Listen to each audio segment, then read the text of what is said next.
demand falls, goes from a 12.3% growth rate to minus 2.2. Now that's without debt falling at all. Okay. If debt falls or stabilises, stops rising absolutely rather than as a percentage of GDP, you have an even bigger downturn. So using that data, I can predict the countries that are likely to have a financial crisis, and vaguely, not as heavily as the other countries, to some extent this includes France. And you can see what happened to China after the crisis. Before the crisis, its debt level had stabilised at about 120% of GDP. When the crisis hit, government policy pushed the private sector and the state banks to lend as much as possible. Huge expansion in credit coming out of that. And credit is peaking at the moment at 29% of GDP, bigger again than Japan when its crisis occurred.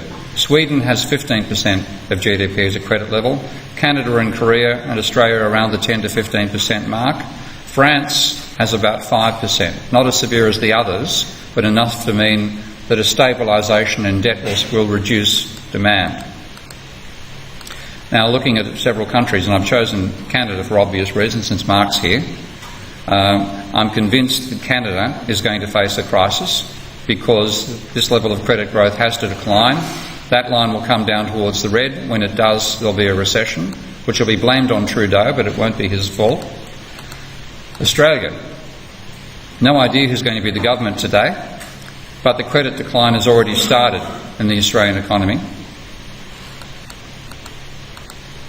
And China, when you look at the scale of credit in China, it peaked at 40% of GDP in 2010 when their rescue began. It's still running at 29% now. So there simply has to be a stabilisation of the debt level, if not a fall, and there therefore has to be a crash in total demand in China.